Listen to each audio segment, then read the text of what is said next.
In the sleepy village of St. Mary Mead, a scream shatters the calm as renowned pianist Eleanor Vance is found electrocuted at her grand piano, her fingers frozen on the keys. Was it her ruthless manager, driven by greed, her envious rival, consumed by a lost prize, the indebted electrician hiding a secret, or her quiet niece eyeing a fortune? Miss Jane Marple, with her sharp eyes and quiet wisdom, unravels a web of jealousy, ambition, and betrayal, where every clue, a scratched lid, a crimson petal, a delicate footprint leads to a shocking truth. Who turned music into murder? The answer lies in the shadows of human hearts. Chapter 1. A shocking performance. The late summer evening draped St. Mary Mead in a golden hush, the kind that made even the sparrows seem reluctant to chirp. Miss Jane Marple sat in her chintz armchair by the open window of her cottage, her knitting, needles clicking softly as she worked on a pale blue shawl. The village was quiet, save for the distant hum of bees and the occasional clatter of a bicycle on the cobbled lane. Her eyes, sharp despite her years, drifted to the high street, where the grand house of Eleanor Vance stood, its ivy-clad walls glowing in the fading light. Eleanor Vance, the celebrated pianist, had returned to St. Mary Mead only a month ago, her arrival stirring the village like a pebble in a still pond. Her concerts in London, Paris, and Vienna had made her a name whispered with awe, and her decision to settle in her late father's home had set tongues wagging. Miss Marple, who never missed a whisper, had heard much Eleanor's brilliance. Her temper, her glittering Elmsworth Prize Music Award coveted by every pianist in England. But brilliance, Miss Marple knew, often came with shadows. The scream tore through the stillness at precisely 6:30. It was a raw, jagged sound, rising from the direction of Eleanor's house. Miss Marple's needles paused, her hands still as she tilted her head, listening. A second scream followed, fainter but no less urgent than a clamor of voices. She set her knitting aside, her curiosity piqued not, the idle sort, but the quiet, probing kind that had unraveled many a village mystery. Slipping on her sturdy shoes, Miss Marple stepped into the garden where her neighbor, Mrs. Price, was, already hurrying past, her apron askew. "It's Miss Vance's house," Mrs. Price gasped, clutching her shawl. "Something dreadful's happened." Miss Marple nodded, her calm demeanor belying the quickening of her pulse, and followed the growing crowd toward the grand house. The drawing room of Eleanor Vance's home was a vision of elegance, its tall windows framing the dusk, its walls lined with portraits of stern ancestors. But the scene within was chaos. Eleanor lay slumped over her grand piano, her hands still on the keys, her auburn hair spilling across the ebony wood. Her silk dress, a deep sapphire, was singed at the hem, and a faint, acrid smell of burnt wiring hung in the air. The village doctor, Dr. Haydock, knelt beside her, his face grim as he pressed his fingers to her wrist. "She's gone," he said, his voice low. "Electrocution, I'd wager. The shock must have been instant." Miss Marple stood at the edge of the room, unnoticed amid the gasps and murmurs of the gathered neighbors. Her eyes, keen as a hawk's, took in every detail: the piano's polished surface, the scattered sheet music, the heavy velvet curtains stirring in the breeze. A young constable, newly arrived, was attempting to keep order, but his flushed cheeks betrayed his inexperience. "Everyone, please, step back," he called, his voice cracking. Inspector Craddock, a familiar face from Scotland Yard, arrived soon after, his expression one of weary determination. Miss Marple had met him before, during the affair of the poisoned curate, and she noted his quick glance in her direction, a mix of respect and exasperation. "Miss Marple," he said, tipping his hat. "I suppose you've already seen something I've missed." "Not yet, Inspector," she replied, her voice mild but her eyes twinkling. "But I dare say there's much to see." The police began their inquiries, and whispers of foul play spread like wildfire. 4 names surfaced as suspects, each with a thread tying them to Eleanor's life and, perhaps, her death. Ronald Hale, her manager, a man of polished charm and ruthless ambition, had been seen arguing with Eleanor at the village inn only days ago. Clara Beaumont, her rival, a pianist whose star had waned in Eleanor's shadow, had been spotted in St. Mary Mead the morning of the tragedy. Thomas Reed, the village electrician, had worked on Eleanor's piano just last week, his quiet demeanor hiding a rumored debt to the pianist. And Lydia Vance, Eleanor's niece, a pale girl with a sharp mind, stood to inherit her aunt's considerable fortune. Miss Marple lingered as the crowd dispersed, her gaze settling on the piano. It was a magnificent instrument, its keys gleaming under the chandelier's light. But something was amiss, a faint scratch on the lid, barely visible, and a tangle of wires beneath, exposed by the police's initial inspection. She stepped closer, her sensible shoes silent on the parquet floor, and noted a single rose petal, crimson and wilting, caught in the piano's pedal. Odd, she thought, for Eleanor's garden had no roses. As she left the house, the village was abuzz with speculation.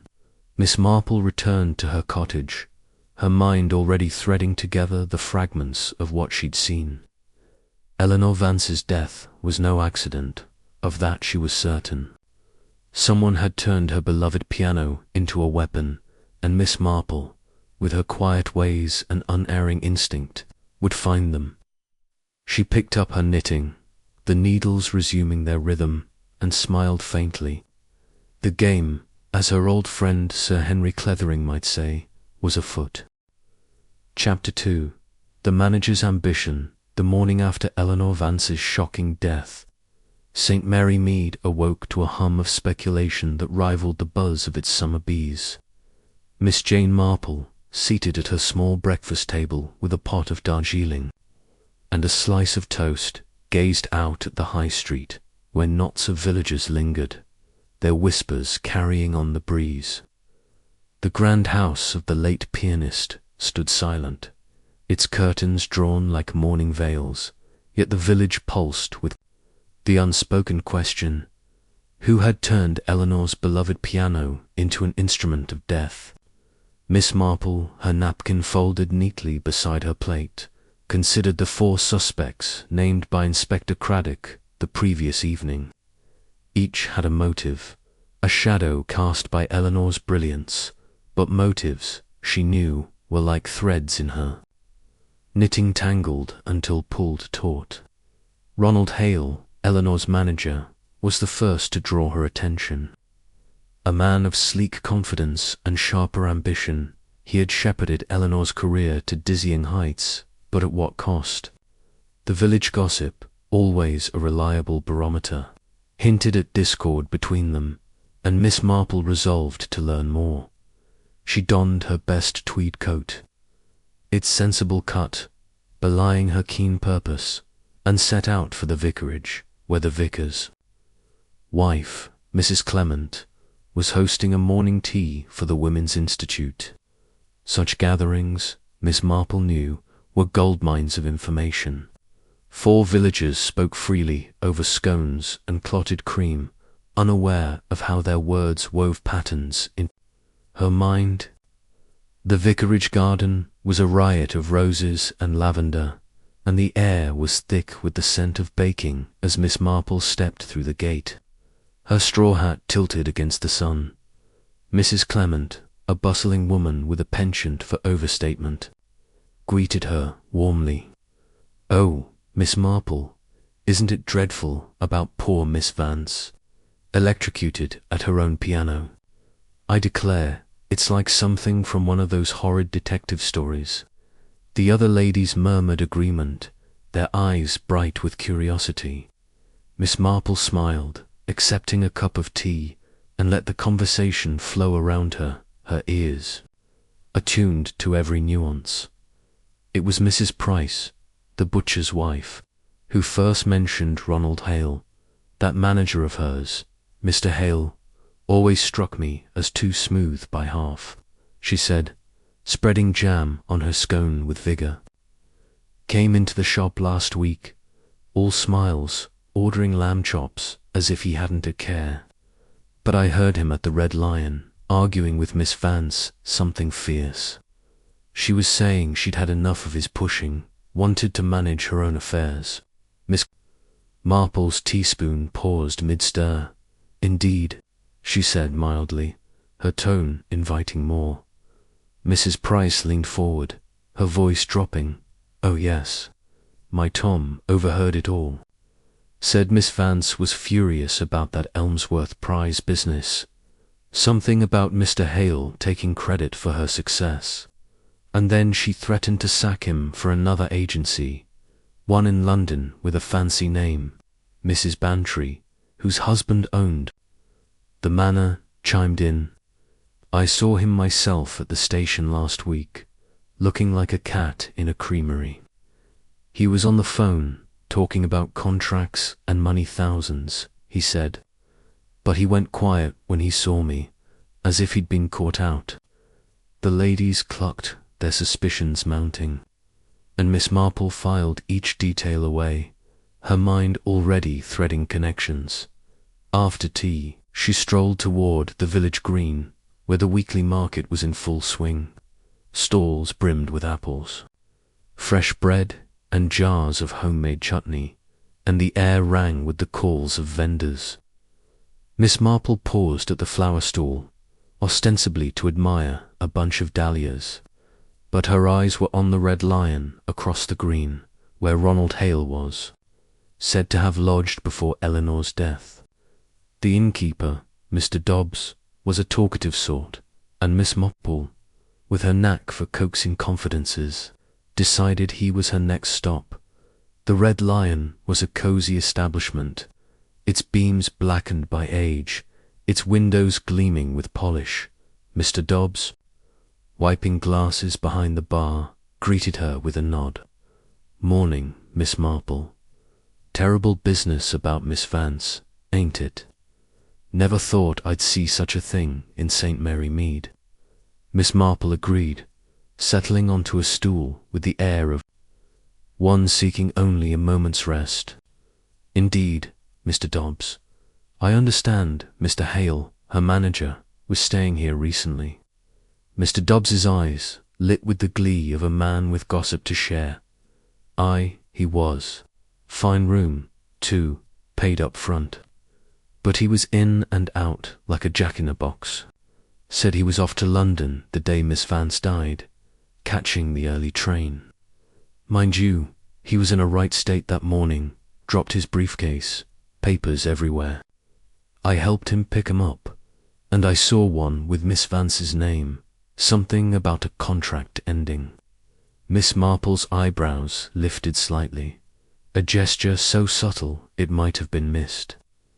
How curious, she murmured. Did he seem anxious, perhaps? Mr. Dobbs scratched his chin. Now you mention it, he did. Kept checking his watch, muttering about missing his train. But he was back late that night, looking smug as you please. Said his meeting went well, but he didn't say more. As she left the inn, Miss Marple's mind was abuzz. Ronald's claim of being in London during the murder was plausible, but alibis, she knew, were like lace beautiful until you found the snag. She made her way to the police station, where Inspector Craddock was sifting through statements, his desk cluttered with papers. He looked up as she entered, a wry smile tugging at his lips. Miss Marple, I might have known you'd be here. come to solve my case for me." She chuckled, settling into a chair. "Not at all, Inspector. I merely thought to share a few observations. Mr. Hale, for instance, his trip to London seems rather convenient, don't you think?" Craddock's eyes narrowed. "We've checked. His alibi, he says he was at a meeting with a concert promoter, a Mr. Langley, from 10 till 3. We're waiting on confirmation, but the train times match his story." Miss Marple nodded, her expression serene. "And yet, Inspector, people do lie, or they omit. Did Mr. Hale mention his quarrel with Miss Vance at the Red Lion, or the contract she wished to end?" Craddock's pen paused, and he leaned back, studying her. "No, he didn't." "How did you never mind? I'll have him in again. Anything else?"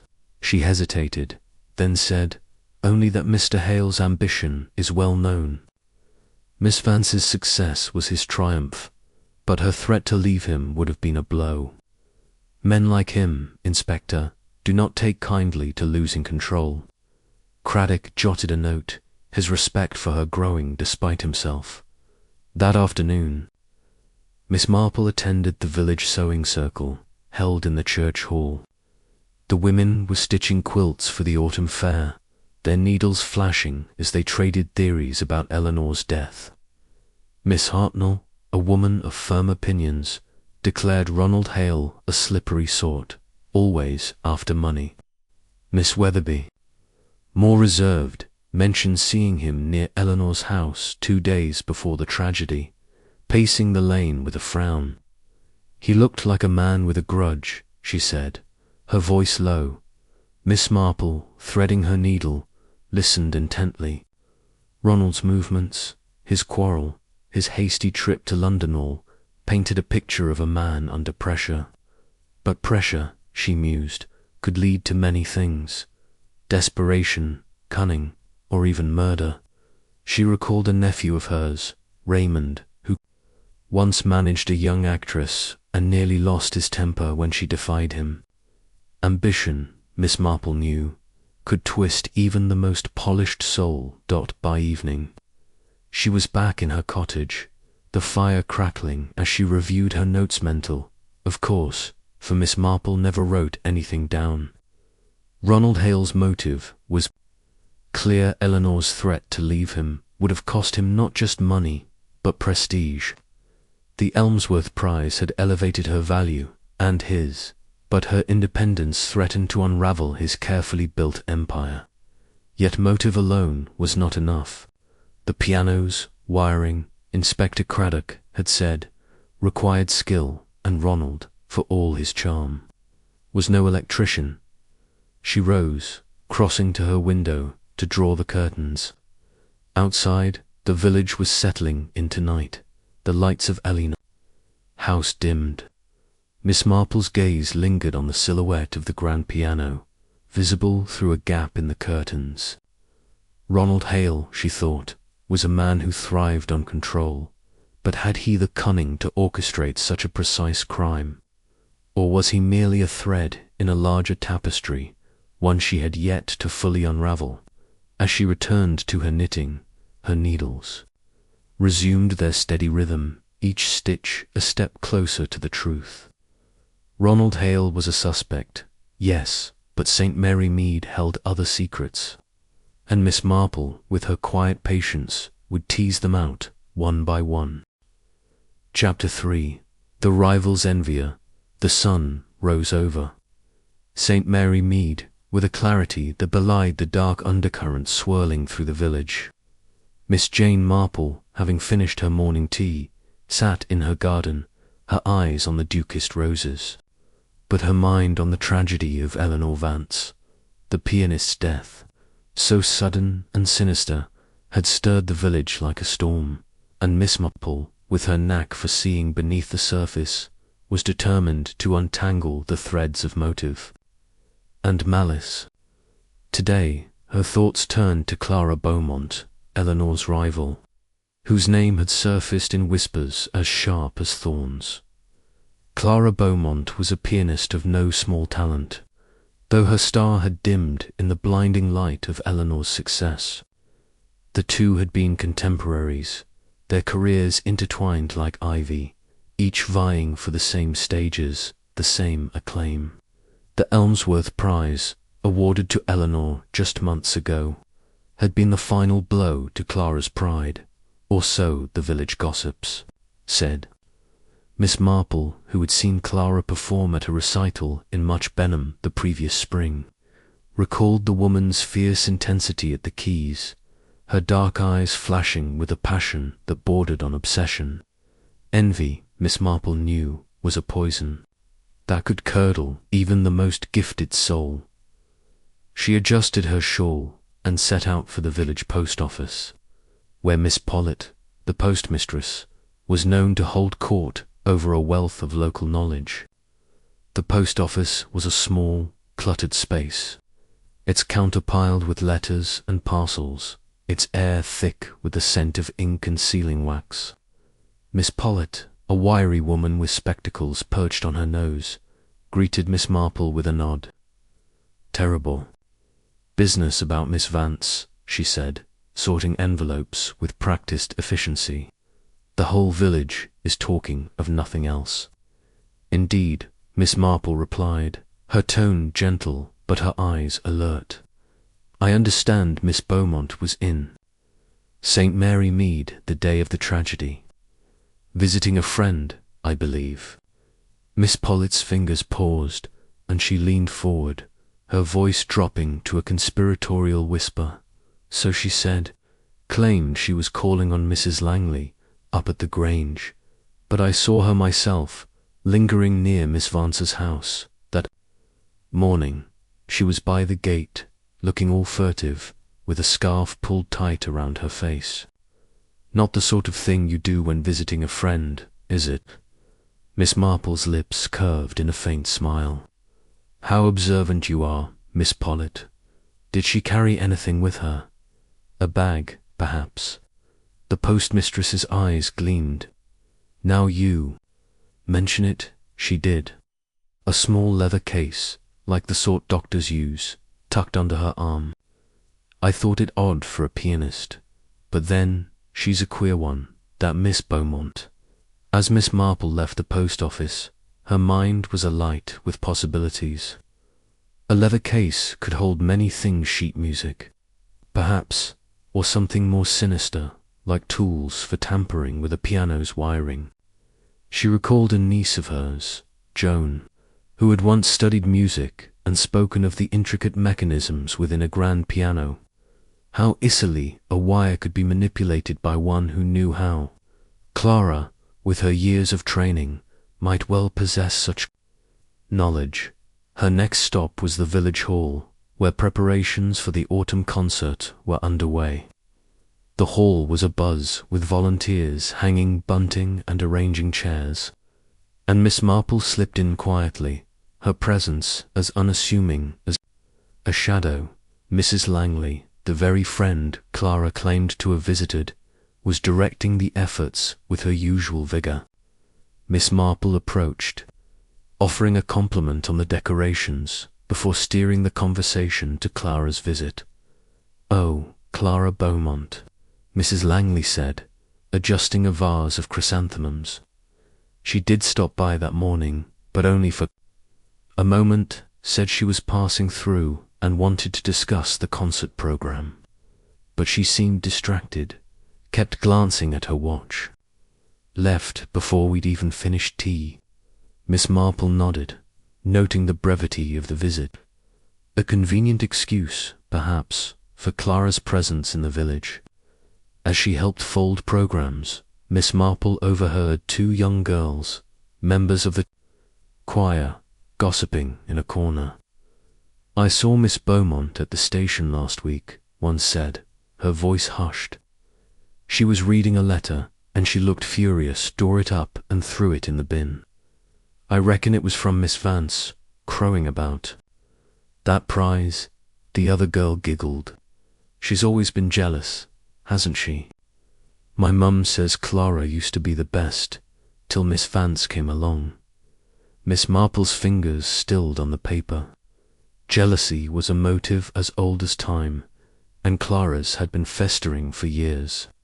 She recalled a village scandal from her youth, when a jilted suitor had sabotaged a rival's cart out of spite, and wondered if Clara's envy had taken a darker turn. She thanked Mrs. Langley and stepped into the sunlight, her thoughts turning to the recital where she'd last seen Clara. It had been a spring evening, the hall in Much Benham packed with eager listeners. Eleanor had played first, her fingers dancing over the keys with a grace that left the audience spellbound. Clara's performance followed, technically flawless but lacking the same warmth, and Miss Marple had noticed the tightness in Clara's jaw as she bowed to polite applause.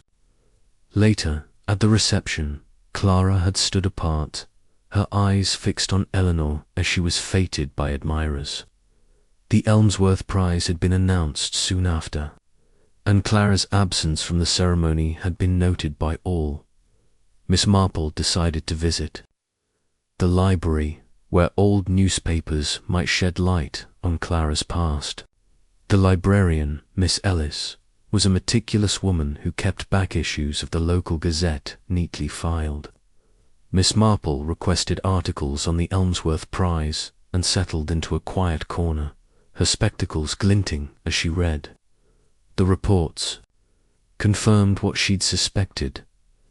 Clara had been a finalist for the prize, her name touted alongside Eleanor's until the final round. One critic had written, "Miss Beaumont's precision is unmatched, but Miss Vance's soulful interpretation captured the judges' hearts." A bitter pill, Miss Marple thought, for a woman of Clara's pride. As she left the library, she encountered Inspector Craddock, striding toward the police station with a sheaf of papers.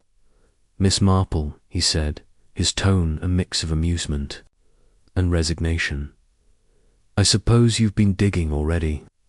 She smiled, adjusting her hat. "Merely taking the air, Inspector. But I wonder, have you spoken to Miss Beaumont about her movements on the day of the murder?" Craddock frowned. She claimed she was at Mrs. Langley's, then caught the noon train back to London. "We're checking the station logs, but so far her story holds." Miss Marple nodded, her expression serene. "And yet, Inspector, people are not always where they say they are. Miss Pollitt saw her near Miss Vance's house that morning, with a leather case. It might be worth asking what was in it." Craddock's eyes sharpened. "A case, she didn't mention that. I'll have her in for another chat." He hesitated, then added, "You know, Miss Marple, you'd make a fine detective if you weren't so fond of your knitting." She chuckled, waving a hand. "Oh, I leave the detecting to you, Inspector. I only notice what's there to be seen." Back at her cottage, Miss Marple sat by the fire, her knitting in her lap but her mind elsewhere. Clara Beaumont's envy was a palpable thing, sharpened by the Elmsworth Prize and years of being overshadowed. Her presence near Eleanor's house, the leather case, the torn letteral were pieces of a puzzle, but did they form a picture of guilt? Miss Marple thought of a cousin, Margaret, who had once envied a friend's engagement so fiercely she'd spread cruel rumors. Envy could drive one to desperate acts, but rigging a piano to kill required not just motive, but opportunity and skill. She rose to make tea, her movements slow and deliberate. Clara's story, like Ronald Hale's, had cracks, but the piano's wiring demanded expertise. Could Clara, a pianist, have learned such a trade? Or was she, like Ronald, a distraction from the true culprit? Miss Marple poured her tea, the steam curling upward, and settled back into her chair. The truth, she knew, was like her garden roses beautiful, but guarded by thorns. She would find it, in time, with patience and a keen eye for the human heart. Chapter 4. The electrician's secret. The morning mist clung to St. Mary Mead like a gossamer veil, softening the outlines of its cottages and lending an air of mystery to the village. Miss Jane Marple, having finished her breakfast of poached eggs and toast, sat by her window with a cup of tea, her gaze drifting to the church spire, piercing the fog. The death of Eleanor Vance, so brutally orchestrated at her grand piano, had cast a pall over the village, and Miss Marple's mind, ever restless, turned to the next thread in the tangled skein. Thomas Reed, the village electrician, a quiet man with a limp and a reputation for diligence, he had serviced Eleanor's piano mere days before her death. Was his involvement mere coincidence, or something more sinister? Miss Marple adjusted her shawl and set out for the village shop, where Mr. Pock, the grocer, was known to dispense not only provisions but also snippets of local lore.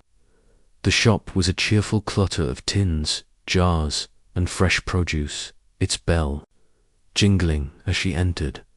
Mr. Pock, wiping his hands on his apron, greeted her with a nod. "Morning, Miss Marple. Terrible about Miss Vance, isn't it? Never thought St. Mary Mead would see such a thing."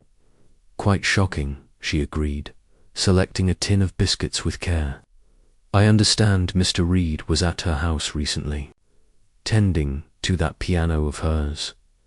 He's a thorough man, I hear." Mr. Poke's eyes narrowed, sensing the invitation to share. "Oh, Thomas is meticulous.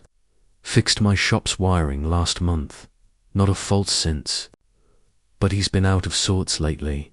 Word is, he owed Miss Vance money alone, they say, from when his wife was ill. Never paid it back, far as I know." Miss Marple's eyebrows lifted slightly, a gesture as delicate as a spider's thread. "Alone? How unfortunate. Was it a large sum?" Mr. Pock leaned across the counter, his voice low. "Large enough to make him sweat, I'd wager.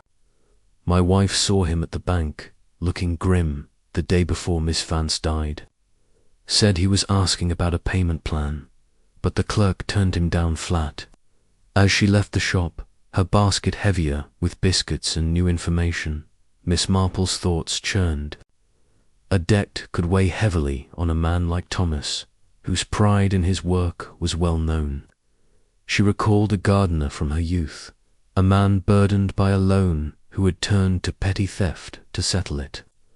Could Thomas's desperation have led him to tamper with Eleanor's piano, perhaps hoping to erase his obligation through tragedy? Her next destination was the church, where the weekly flower-arranging committee was meeting.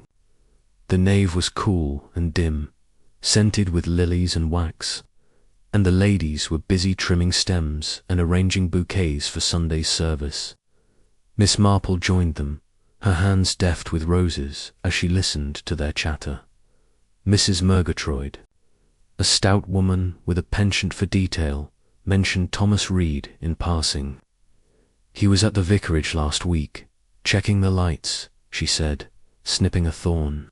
"Seemed distracted, kept muttering about a job gone wrong. I thought it odd. For a man so precise." Miss Marple nodded, her expression serene. "Did he mention Miss Vance's piano, perhaps?"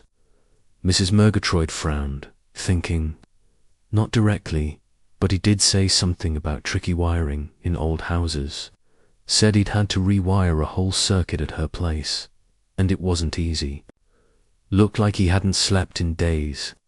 The conversation shifted to the upcoming harvest festival, but Miss Marple's mind lingered on Thomas. His expertise with wiring made him a plausible suspect, yet his demeanor quiet, almost meek, suggested a man more burdened than vengeful. She thought of her nephew, Raymond's friend, a mechanic who had once botched a repair out of exhaustion and nearly lost his livelihood. Fatigue could lead to mistakes, but could it lead to murder? After the committee, Miss Marple walked to the village green, where the blacksmith's forge doubled as a hub for local tradesmen. Thomas Reed often stopped there for a cup of tea, and she hoped to catch him unawares. The forge was alive with the clang of hammer on anvil, and Thomas was indeed there, sitting on a bench with a mug, his face etched with lines of worry. His limp was more pronounced today, Miss Marple noted, as if the weight of his thoughts dragged at his steps. "Good morning, Mr. Reed," she said, approaching with a smile. "I trust you're keeping well, despite these troubling times." Thomas started, nearly spilling his tea. "Oh, Miss Marple, as well as can be, I suppose. Terrible about Miss Vance. I still can't believe it." "Indeed," she said, settling beside him. "You worked on her piano, I hear. Such a complex instrument with all those wires. It must require great skill." Thomas's eyes flickered, and he set his mug down carefully. It was just routine maintenance. Checked the pedals, the internal wiring for the light she liked to use during practice. Nothing out of the ordinary. Miss Marple's tone remained gentle, but her gaze was sharp. And yet, something went terribly wrong. The police say that wiring was tampered with, quite expertly. You must find that puzzling, given your thoroughness. Thomas's hands clenched, his knuckles whitening. "I don't know how it happened, Miss Marple. I did my job proper. If someone meddled after, it wasn't me." She nodded, as if satisfied, but her mind catalogued his reaction, the tremor in his voice, the way his eyes avoided hers. As she thanked him and rose to leave, she noticed a smudge of grease on his sleeve, the kind that might come from handling electrical tools. It was a small detail, but Miss Marple never dismissed the small. That afternoon, she visited Inspector Craddock at the police station, where he was poring over a diagram of the piano's wiring. "Miss Marple," he said, rubbing his eyes, "you're a regular fixture here. Got another tidbit for me?" She smiled, settling into a chair. "Only a thought, Inspector. Mr. Reed's debt to Miss Vance. You looked into it. It seems he was under some strain." Craddock nodded, flipping through his notes. "We have. He admitted to borrowing £500 last year when his wife needed surgery. Said he was paying it back slowly, but Miss Vance was pressing him for more. He swears he was at home the morning of the murder, fixing a neighbour's lamp. The neighbour confirms it, but only up to 10 o'clock. After that, Reed's unaccounted for." Miss Marple's fingers tapped lightly on her handbag. "And his work on the piano. Was it as routine as he claims?" Craddock frowned. "That's the odd part. The wiring was fine when he left, according to his logbook. But the sabotage was clever. Someone spliced a live wire into the circuit, hidden behind the pedal mechanism. It took skill, and Reed's the only one we know with that kind of expertise." "Skill is not guilt, Inspector," Miss Marple said softly, "but it does make one wonder." She paused, then added, "Have you checked his tools? A man like Mr. Reed would keep them meticulously, but perhaps there's a trace grease or wire clippings that might tell a story." Craddock's eyebrows rose. "You're a step ahead, as usual. We're searching his workshop tomorrow. Anything else?" Miss Marple hesitated, then said, "Only that Mr. Reed's limp suggests he moves slowly. The footprint in Miss Vance's flower bed was light, almost delicate. It may not match." Craddock jotted a note, his respect for her growing despite his gruff demeanour. As evening fell, Miss Marple returned to her cottage, the village now cloaked in twilight. She lit a fire and settled into her armchair, her knitting untouched as she pondered Thomas Reed, his debt, his expertise, His nervous manner all pointed to a man with secrets, yet his limp and the footprint raised doubts, like a note played off-key. She thought of a village carpenter she'd known, who had once hidden a theft behind his honest reputation, only to be undone by a single careless clue. The fire crackled, casting shadows on the walls. Thomas Reed was a piece of the puzzle, but was he the craftsman of Eleanor's death, or merely a tool in another's hands? Miss Marple's eyes gleamed in the firelight, her mind weaving the threads of evidence into a pattern that was, as yet, incomplete. Chapter 5. The niece's inheritance. The afternoon sun-bathed St. Mary Mead in a gentle glow, casting long shadows across the village as Miss Jane Marple stepped out of her cottage, her basket over her arm. The air was crisp with the promise of autumn, and the village hummed with its usual rhythm, children playing on the green. The clatter of teacups from open windows, but beneath it all lay the murmur of Eleanor Vance's tragedy. Miss Marple, her mind as sharp as the pins in her knitting bag, turned her attention to the fourth suspect, Lydia Vance, Eleanor's young niece, whose delicate appearance hid a motive as substantial as the fortune she stood to inherit. Lydia, a girl of 20 with pale hair and a quiet demeanour, had lived in Eleanor's shadow, both literally and figuratively, since arriving in St. Mary Mead a year ago. The village solicitor, Mr. Petherick, had let slip over Sherry that Eleanor's will named Lydia her sole heir, a fact that had set tongues wagging. Miss Marple, who knew the power of money to stir the human heart, recalled a distant cousin, whose inheritance had sparked bitter family feuds. Could Lydia, with her soft voice and trembling hands, have engineered her aunt's death to claim her wealth? Miss Marple's destination was the village bakery, where Mrs. Baker, a woman of generous proportions and even more generous opinions, held court behind a counter laden with scones and iced buns. The shop was warm with the scent of fresh bread, and Miss Marple, selecting a loaf of rye, eased the conversation toward Lydia. "Such a pity about Miss Vance," she said, her tone sympathetic. "Her niece must be heartbroken, poor dear." Mrs. Baker snorted, dusting flour from her hands. "Heartbroken, maybe, but Lydia's not as meek as she looks. Came in here last week, buying cakes like she was celebrating, not grieving. And I heard from Mrs. Finch, the dressmaker, that Lydia was asking about selling some of Miss Vance's jewellery even before the funeral's set." Miss Marple's eyes widened slightly, though her expression remained serene. "How curious," she murmured. "Was she in need of money, do you think?" "Need? Oh, she's always been pinched," Mrs. Baker replied, lowering her voice.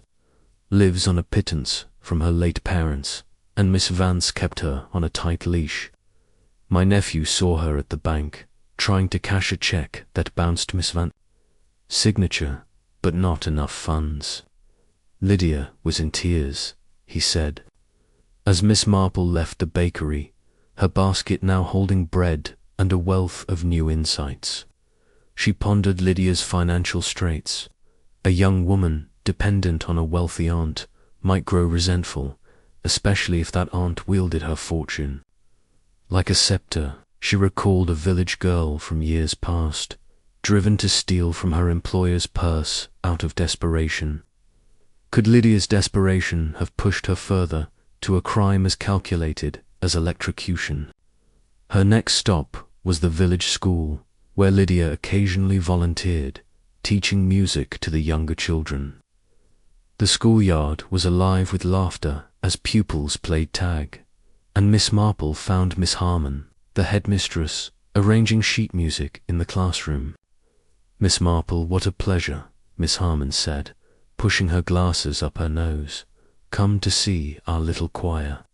"Perhaps," Miss Marple replied, her smile warm. "I was also hoping to ask about Miss Lydia Vance. She's been so kind to help here, hasn't she?" Miss Harmon nodded, but her expression grew thoughtful. "She is kind, but distracted of late. Last week, she missed a lesson, which isn't like her. When she came the next day, she seemed nervous, kept dropping her music books. I asked if all was well, but she only said her aunt was demanding more of her time." Miss Marple's fingers brushed the edge of a hymn book, her mind turning. Did she ever speak of her aunt's music, or the Elmsworth Prize? Miss Harmon hesitated, then said, once, in passing, she mentioned Miss Vance's award, but her tone was almost bitter. Said something about how it consumed her aunt, left no room for anything else. I thought it strange, coming from such a quiet girl. Leaving the school, Miss Marple walked toward the churchyard, where she often found clarity among the ancient. Used Lydia's bitterness, her financial troubles, her presence in Eleanor's house the day of the murder all painted a troubling picture. Yet Miss Marple wondered if Lydia, with her slender frame and delicate hands, possessed the technical skill to rig a piano's wiring. She thought of her nephew, Raymond's wife, an artist who had once tried to repair a lamp and nearly set her studio ablaze. Skill was not universal, even among the desperate dot at the churchyard gate. She met Mrs. Clement, the vicar's wife, tending to a flower bed. "Miss Marple, you're out and about early," Mrs. Clement said, brushing soil from her gloves. "Still thinking about poor Miss Vance, I suppose." Miss Marple nodded, her eyes on the gravestones.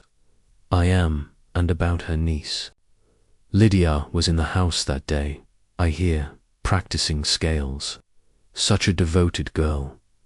Mrs. Clement's lips pursed. "Devoted, perhaps, but I saw her that morning, coming out of the library, not the music room. She looked startled when she saw me, as if she'd been caught somewhere she shouldn't, and her hands were smudged, like she'd been handling something dusty or greasy." Miss Marple's heart quickened, though her face betrayed nothing. "Greasy, you say? How peculiar. Perhaps she was helping with some household task." "Perhaps," Mrs. Clement said doubtfully, "but it didn't look like housework to me." She hurried off before I could ask. As Miss Marple thanked her and turned toward home, her mind seized on the smudge. Grease could come from many sources, but in the context of a tampered piano, it was a clue as bright as a candle in the dark. That afternoon, she called on Inspector Craddock, finding him at the police station with a stack of reports. "Miss Marple," he said, his tone half exasperated, half amused, "you're like a bloodhound on a scent. What's it now?" She settled into a chair, her hands folded neatly. "Only a few thoughts, Inspector. Miss Lydia Vance was, she questioned about her movements in the house that day." Craddock flipped through his notes. "She said she was practicing scales in the library from 9 till 11, then went to her room to read. No one saw her leave the house, but no one saw her in the drawing room either." "Why?" Miss Marple's eyes twinkled. "Mrs. Clement saw her leaving the library with smudges on her hands, possibly grease. And I hear she's in financial difficulty with a bounced check and inquiries about selling jewelry." Craddock's pen paused, his interest piqued. "Grease? That's new.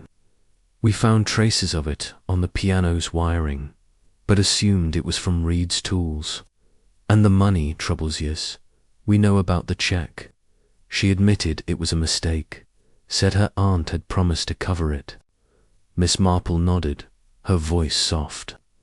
"Promises can be fragile, Inspector, and a young woman expecting an inheritance might grow impatient." Craddock leaned back, studying her. "You think she's capable of it?" She's barely more than a girl. Miss Marple's smile was tinged with sadness. Girls, Inspector, can be as driven as anyone when hope turns to need. But I wondered, does she know wiring? Or did she, perhaps, have help? As she left the station, the village was settling into evening, the sky streaked with pink and gold. Miss Marple returned to her cottage, her mind a whirl of possibilities. Lydia's motive was clear: money, freedom from her aunt's control, but her means were less certain. The smudge, the library, the bitterness over the Elmsworth prize all were pieces, but did they fit? She thought of a village seamstress, long ago, who had poisoned a rival for a wealthy client's favor, her youth masking her ruthlessness. By the fire, Miss Marple poured tea, the steam rising like her thoughts. Lydia Vance was a suspect, but the puzzle's edges were still blurred. Was she a desperate heiress or a pawn in a larger game? The truth, Miss Marple knew, lay in the quiet details, waiting for her patient hand to draw them forth. Chapter 6. The scene of the crime. The morning in St. Mary Mead dawned with a soft pearly light, the kind that made the village's thatched roofs gleam like polished silver. Miss Jane Marple, having savoured her usual breakfast of tea and toast, stood at her garden gate, her eyes tracing the path to Eleanor Vance's grand house. The pianist's death, so cunningly wrought at her own instrument, had left the village restless, and Miss Marple, with her quiet tenacity, felt the pull of the crime scene itself. To understand the how, she reasoned, one must stand where the deed was done, and so, with Inspector Craddock's reluctant permission, she resolved to visit the house.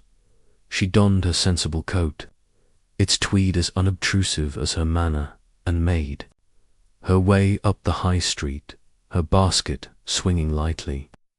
The village was stirring. Mrs. Price sweeping her doorstep, the milkman rattling bottles, but Eleanor's house loomed silent, its windows shuttered like closed eyes. Miss Marple knocked, and a young constable, his cap slightly askew, opened the door. "Miss Marple, ma'am," he said, flustered. "Inspector said you'd be coming. Mind the tape, it's still a crime scene." Inside, the air was cool and still, heavy with the scent of polished wood and a faint, lingering trace of burnt wiring. The drawing room, where Eleanor had met her end, was a study in elegance. Tall ceilings adorned with plasterwork, a chandelier catching the light, and the grand piano, an ebony colossus, dominating the space. Miss Marple paused at the threshold, her eyes sweeping the room with the precision of a painter's brush. The piano was cordoned off, its lid propped open, revealing a tangle of wires exposed by the police's scrutiny. A chalk outline marked where Eleanor's body had fallen, a grim reminder of the tragedy. Miss Marple stepped closer, her shoes silent on the parquet floor, and studied the instrument.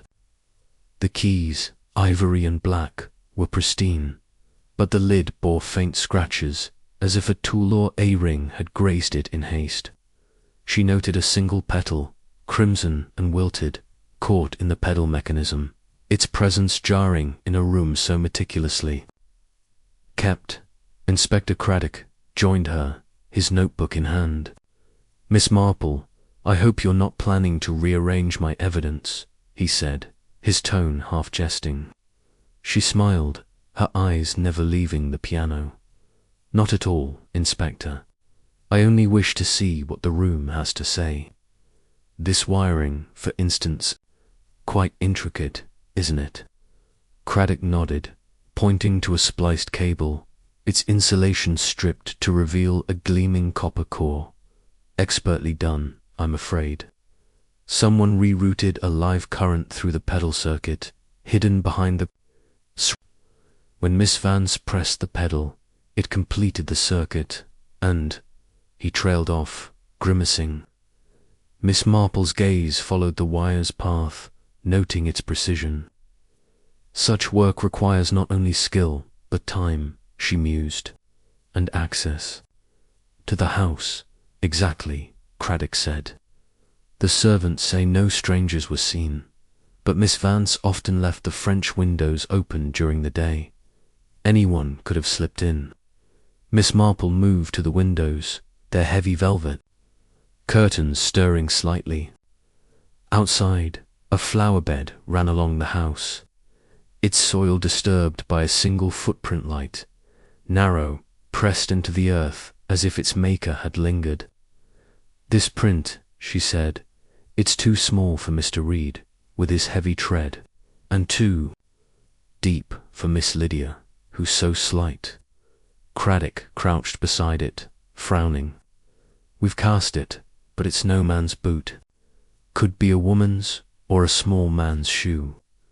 Trouble is, half the village walks this path." Miss Marple nodded, her mind cataloguing the suspects' builds.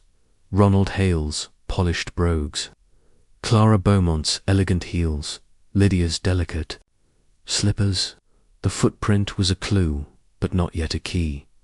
She returned to the piano, her fingers hovering above the keys without touching. "Miss Vance was practicing a nocturne, I hear," she said. "Chopin, wasn't it?" Craddock glanced at his notes. "Yes, according to Lydia, the sheet music was open to it. Why?" Miss Marple's eyes twinkled. "Only that Chopin's nocturnes are soft, introspective. One might not hear an intruder, especially if the windows were open."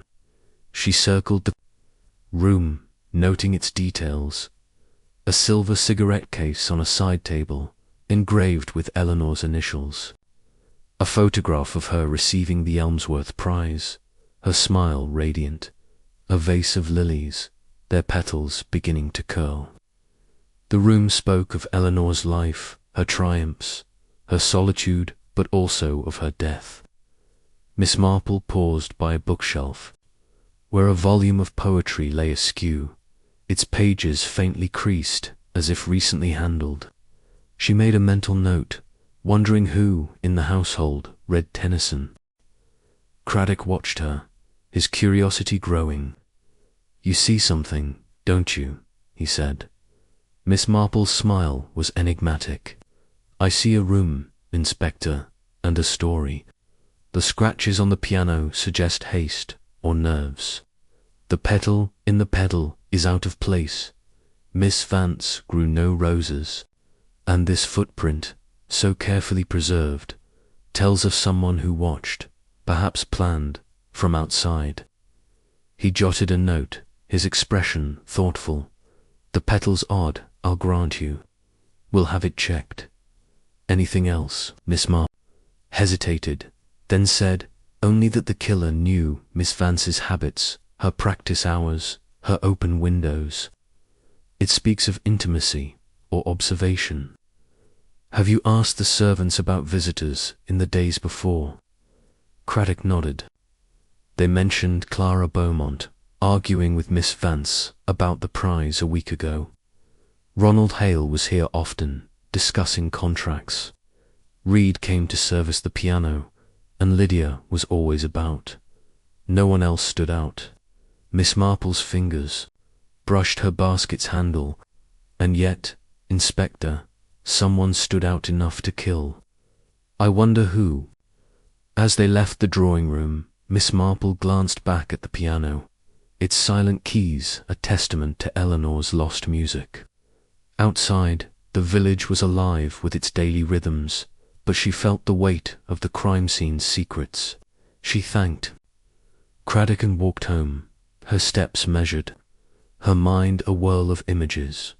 The scratched lid, the crimson petal, the delicate footprint at her cottage. She settled by the fire, her knitting in her lap, but untouched. The piano's wiring demanded expertise, narrowing the field to Thomas Reed, perhaps, or someone with hidden skills. The petal suggested carelessness or a deliberate taunt. The footprint light and precise, ruled out the electrician's heavy. Limp, but could fit Clara's elegance, or even Ronald's smaller stature. Lydia, though slight, seemed an unlikely match for such bold intrusion. Miss Marple thought of a village mystery from years past, when a stolen brooch was found in a garden, its thief betrayed by a single muddy print. Clues, she knew, were like her knitting stitches, small, but together forming a pattern. The scene of Eleanor's death had spoken, and Miss Marple, with her patient ear, was listening. Chapter 7. A Village of Secrets. St. Mary Mead village fete was in full swing. Its cheerful chaos a stark contrast to the grim shadow cast by Eleanor Vance's death. The green was alive with stalls offering homemade jams, knitted scarves, and jars of pickled onions, while children darted between games of hoopla and the coconut shy. Miss Jane Marple, her straw hat tilted against the midday sun, moved through the crowd with the quiet grace of one who saw more than she let on. The fete, she knew, was not just a celebration but a crucible where village secrets bubbled to the surface, and she intended to stir the pot.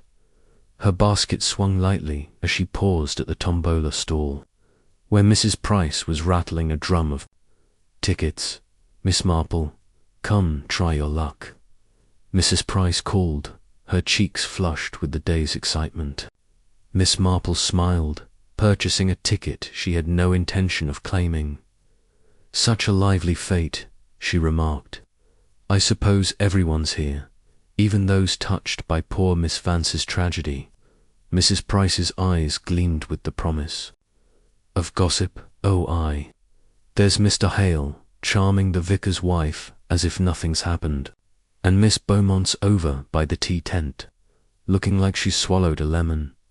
Mr. Reed's lurking about, too, all grim-faced, and young Lydia's at the cake stall, though she's dropped more plates than she's sold." Miss Marple's gaze followed Mrs. Price's gestures, noting the suspects' positions like pieces on a chessboard. She drifted toward the tea tent, where Clara Beaumont stood alone, her dark hair pulled tight, her eyes scanning the crowd with a wariness that Miss Marple found telling. Ronald Hale, meanwhile, was in his element, his sleek suit and easy smile drawing admiring glances from the village matrons. He was deep in conversation with Mrs. Clement, gesturing animatedly about some London concert. Miss Marple's lips curved faintly.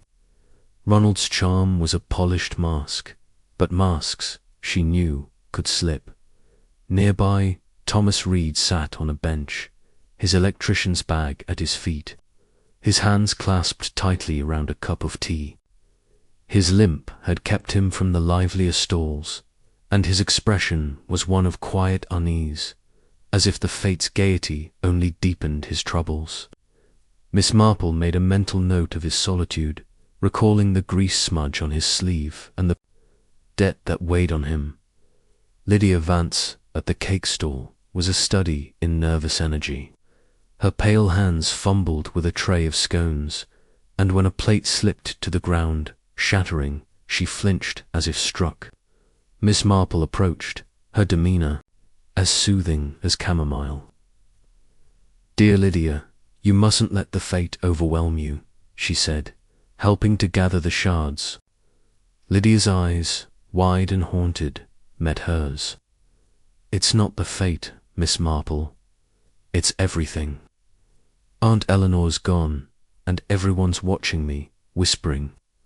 Miss Marple patted her hand, her touch gentle but her mind alert. "Whispers are just village air, my dear. But tell me, have you seen anything odd lately? Anyone near the house who shouldn't have been?" Lydia's fingers trembled, and she glanced toward Clara, who was now sipping tea with a forced calm. I saw Miss Beaumont a few days before it happened," she said, her voice barely audible. "She was in the lane by Aunt's house, carrying a little toolbox. I thought it strange, but I didn't want to cause trouble. Miss Marple. Heart quickened, though her face remained serene. A toolbox. How curious. Did you mention this to the police? Lydia shook her head, her cheeks flushing. I was afraid. Miss Beaumont's so intense, and Aunt was so angry with her about the Elmsworth prize. I thought it was just a quarrel, not this. Thanking Lydia, Miss Marple moved on, her mind weaving this new thread into the tapestry. A toolbox in Clara's hands was a vivid clue, suggesting not just intent but capability. She recalled a village carpenter who had once used his tools to sabotage a rival's work, his jealousy masked by a craftsman's skill.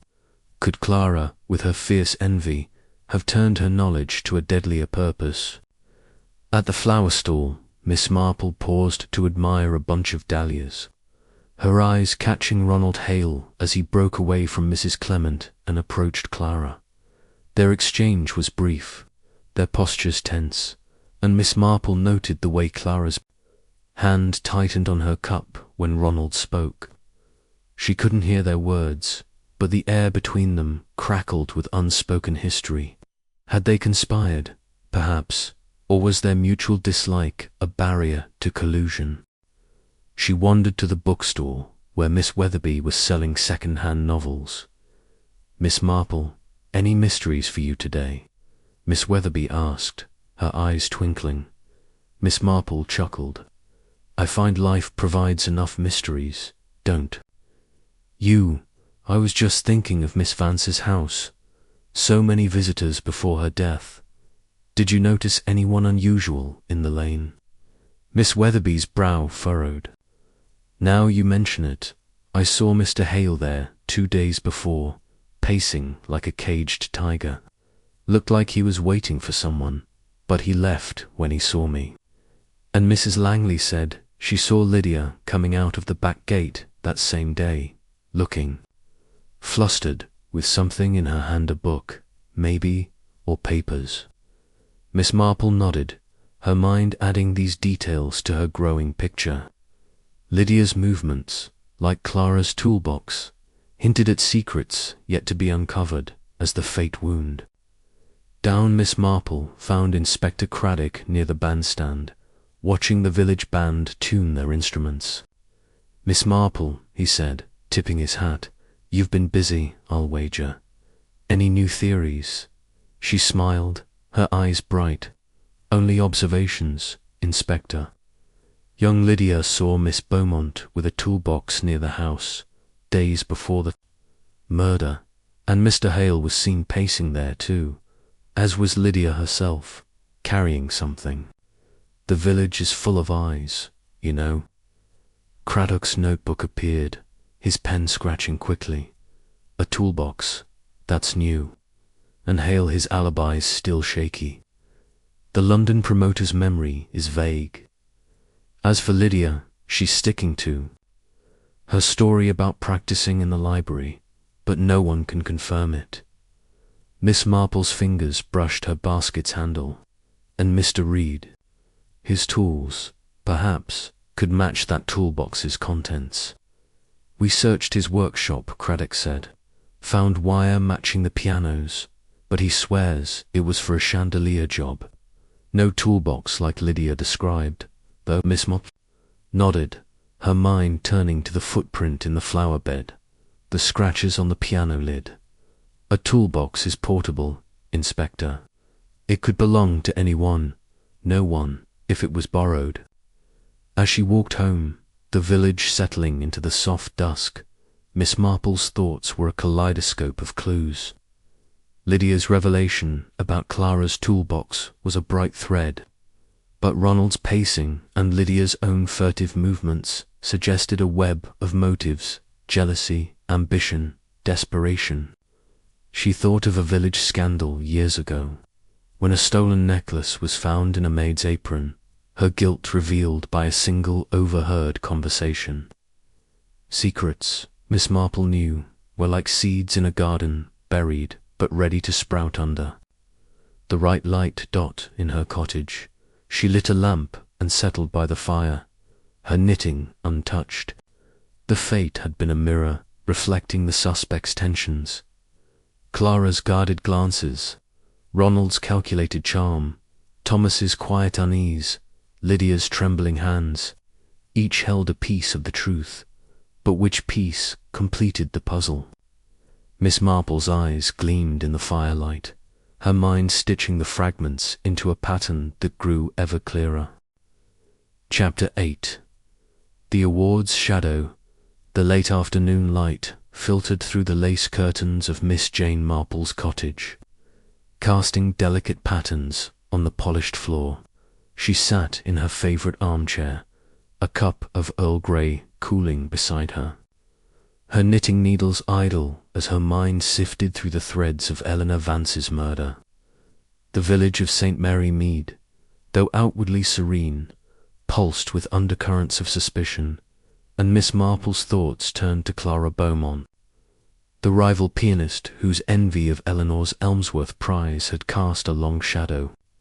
To probe deeper, Miss Marple decided to invite Clara for tea, knowing that a quiet chat could unravel more than a formal interrogation.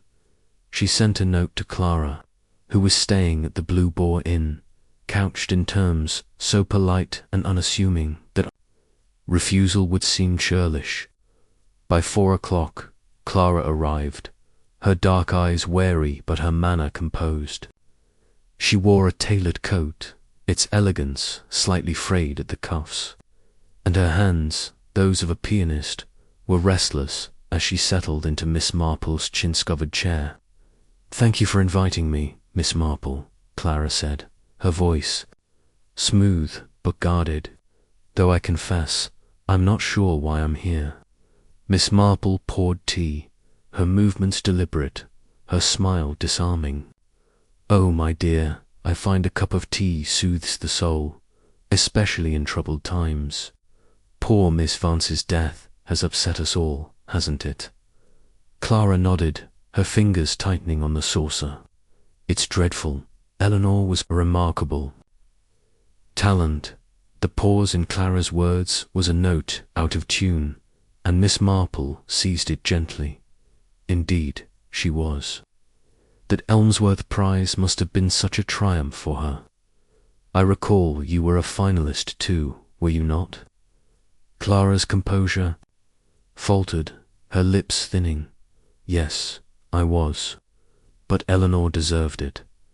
The judges thought her playing had more heart." The bitterness in her tone was faint, but to Miss Marple's attuned ear it rang like a bell. She offered a plate of shortbread, her eyes soft but probing. "It must be difficult, though, to come so close to such an honor. I remember a young friend of mine, a painter, who lost a prize to a rival. It stung her terribly." Clara's gaze dropped to her tea, and she stirred it unnecessarily. "It does sting," she admitted. "Years of work, and then to be overshadowed. But that's the way of things in music."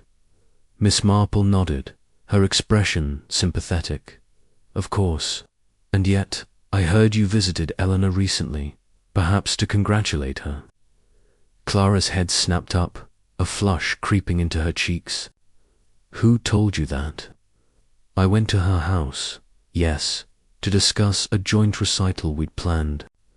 But we argued she was impossible, always gloating about that prize. I left in a huff, but that was all."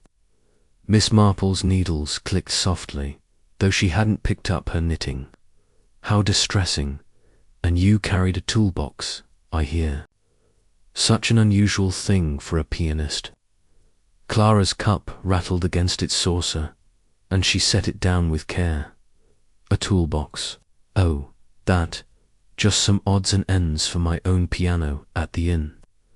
The pedal was sticking, and I know a bit about fixing things." The revelation hung in the air, and Miss Marple's heart quickened, though her face remained serene.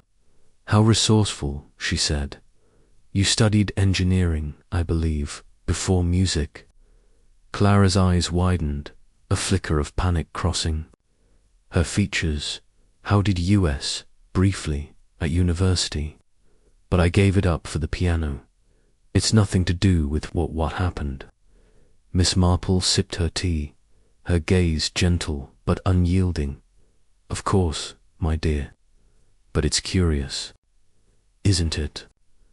The police say the piano's wiring was tampered with so cleverly, only someone with technical skill could have managed it. Clara's hands clenched in her lap, her voice rising. If you're suggesting I had anything to do with Eleanor's death, you're mistaken. I was at Mrs. Langley's that morning, then on a train to London. Ask anyone. Miss Marple's smile was placating, but her mind catalogued every word, every gesture. Clara's engineering background, her toolbox, her presence near Housel wove a pattern of possibility. She recalled a village seamstress who had once used her needle to sabotage a rival's gown. Her skill turned to malice. Could Clara's technical knowledge have been wielded with similar intent? As Clara rose to leave, her composure regained, but her eyes still wary, Miss Marple said, "Thank you for coming, my dear. Do take care." Clara nodded curtly and departed, her footsteps quick on the garden path. Miss Marple sat back, her tea untouched, her thoughts racing. Clara's reaction had been telling defensive, yet not entirely dishonest. The toolbox and her engineering past were pieces that fit too neatly to dismiss. She decided to visit the Blue Boar in where Clara was staying, hoping to glean more from the innkeeper's wife, Mrs. Dobbs, a woman with a keen eye for her guests. Habits. The inn was bustling, its taproom filled with locals enjoying an early supper. Mrs. Dobbs, wiping tables, greeted Miss Marple warmly. "Miss Marple, what brings you here? Not sleuthing, I hope." Her tone was teasing, but her eyes were curious. "Just a chat," Miss Marple replied, settling at a corner table. "Miss Beaumont's been staying with you, I understand. She must be shaken by Miss Vance's death." Mrs. Dobbs nodded, leaning closer. "She is, though she hides it well. Keeps to herself, mostly, but I saw her tinkering with that old piano in the lounge a few nights ago. Had a little case of tools, screwdrivers, pliers, the lot. Said she was fixing a pedal, but it looked like more than that to me." Miss Marple's fingers brushed her basket's handle, her mind seizing on the detail. How diligent of her. Did she seem anxious? Perhaps, around the time of the tragedy. Mrs. Dobbs thought for a moment. Come to think of it, she was. The morning Miss Vance died, she came back from her visit to Mrs. Langley's in a right state, snapped at me when I asked about her day, and I found a scrap of wire in her room later when I was cleaning. Thought it was odd, but I didn't. Keep it. Miss Marple's heart quickened, though her expression remained placid. Wire, you say? How curious. Did you mention this to the police? Mrs. Dobbs shook her head. Didn't think it mattered, but I can tell them now, if you think it's important. Miss Marple nodded, her smile encouraging. It might be, Mrs. Dobbs. One never knows what matters in such cases. As she left the inn, the village was settling into dusk, the sky a tapestry of violet and gold. Miss Marple walked slowly, her mind weaving the new clues into her pattern. Clara's toolbox, her engineering knowledge, the wire in her room, more pointed to opportunity and means. Yet her alibi, though shaky, held for now, and her distress at the accusation suggested a conscience not entirely at ease. Miss Marple thought of a young curate she'd known, whose guilt over a minor theft had betrayed itself in his trembling hands. Was Clara's unease a sign of guilt, or merely fear of suspicion? At home, she lit a lamp and settled by the fire, her knitting untouched. She considered Clara's motive envy, sharpened by the Elmsworth prize and her capability, honed by her technical past. But the footprint in the flower bed, light and narrow, still nagged at her. Clara's heels might fit, but so might others. And the crimson petal in the piano's pedal remained a puzzle. Its source unknown in a garden without roses. Miss Marple's eyes gleamed in the firelight, her thoughts as intricate as her lacework. Clara Beaumont was a vivid thread in the tapestry of Eleanor's death, but the pattern was not yet complete. The truth, she knew, lay in the interplay of human passions, envy, ambition, desperation, and she would find it, stitch by careful stitch. Chapter 9. A thread unravels. The soft rain that fell over St. Mary Mead lent a sombre sheen to the village, as if the skies themselves mourned Eleanor Vance's untimely death. Miss Jane Marple, seated at her small writing desk, peered through her window at the drizzle, her thoughts as restless as the droplets on the glass. The clues surrounding Eleanor's murder, the scratched piano lid, the crimson petal, the delicate footprint were like scattered beads, waiting for her deft hand to string them into coherence. Today, her mind turned to the mounting evidence, particularly the electrician, Thomas Reed, whose expertise made him a compelling suspect, yet whose demeanor suggested deeper complexities. Miss Marple decided to visit Inspector Craddock at the police station, where the investigation was gaining momentum. She donned her waterproof mackintosh and a sturdy hat, its brim shielding her sharp eyes, and set out through the village.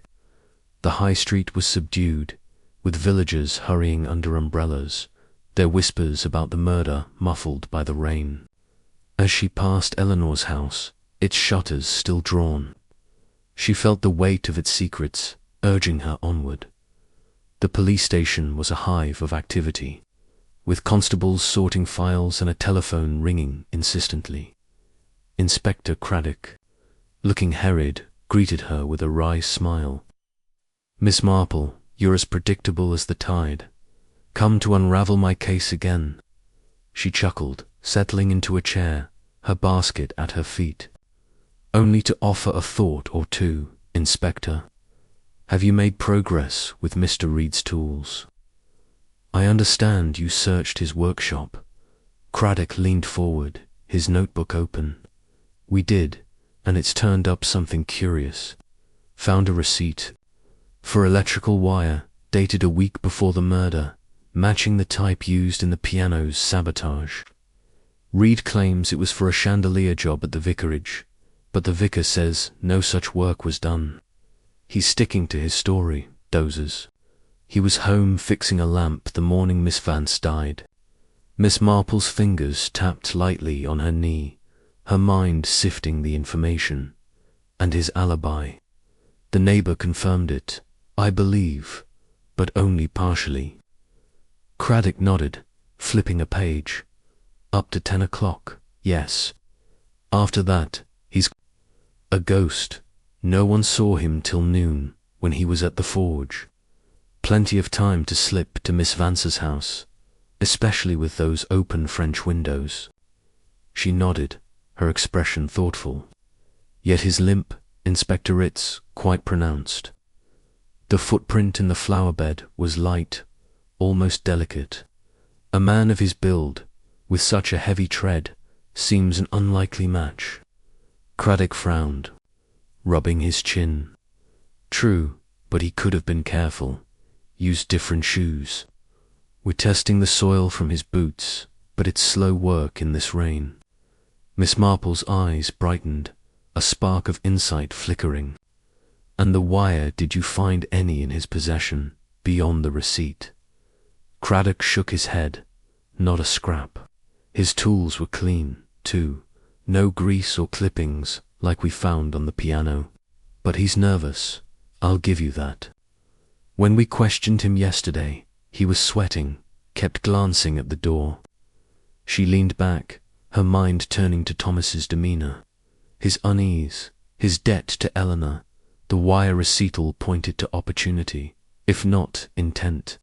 She recalled a village blacksmith from her youth, a man who had hidden stolen goods in his forge, his guilt betrayed by a nervous tic. "Have you considered, Inspector," she said softly, "that Mr. Reed might be protecting someone? A man in debt can be persuaded or coerced." Craddock's eyebrows rose. "You think he's covering for someone? Who Lydia may be. She's got the inheritance motive, but no wiring skills." Miss Marple's smile was enigmatic. "Perhaps. Or someone with more to gain, like Mr. Hale. His alibi, I understand, is less than solid."